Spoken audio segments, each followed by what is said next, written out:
Hello, I'm David Taylor, your 15th District State Representative. Thanks for watching the first of my updates of the 2010 session of the Legislature.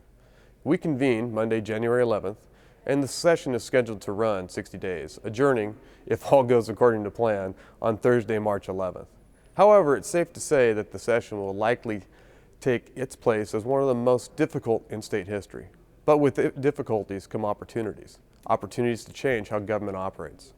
As I'm sure you know, the dominating issue this year is the budget. We're facing a shortfall of $2.6 billion.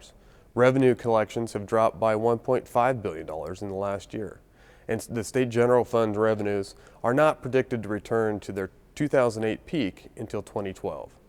And the Democrat solutions request a massive $1.5 billion bond issue and propose a paltry 1.5% budget cut. The deficit didn't appear overnight, and we can't lay the entire blame on the recession. Since 2004, state spending has increased by 33%, and we've spent far beyond our means, and it's finally caught up to us.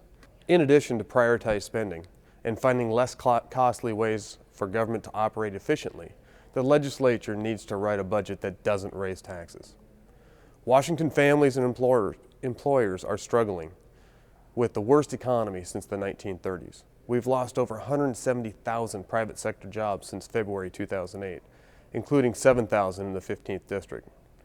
Tax hikes would only make recovery tougher. Unfortunately, the governor and the majority party appear determined to increase taxes to close the budget shortfall.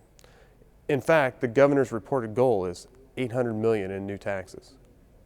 We cannot tax, spend, or borrow our way out of debt.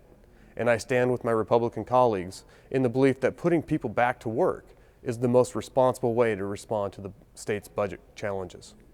In her State of the State address, January 12th, the governor stated what Republicans have been saying all along, that jobs are the way out of this recession. On that point, we agree.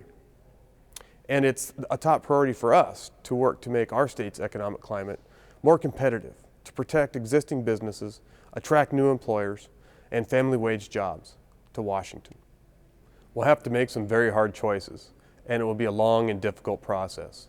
But with disciplined budget writing, strong leadership, and political courage, we can do what's necessary to meet the challenge. Our caucus is committed to solutions for a better Washington, which are aimed at making Made in Washington mean something again. We are working to energize job creation and economic growth to ensure a better quality of life for our citizens. We have a tough job ahead of us, but I believe a lot can be accomplished with reliance on solid values, principles, and the courage to act responsibly. Finally, I'd like to thank you for your calls, letters, and emails. Constituent comments and opinions are very important to me and help guide my decisions on the session's critical issues. I encourage you to keep in touch whenever you have a concern or to share an idea. I'm Representative David Taylor. Thank you for watching.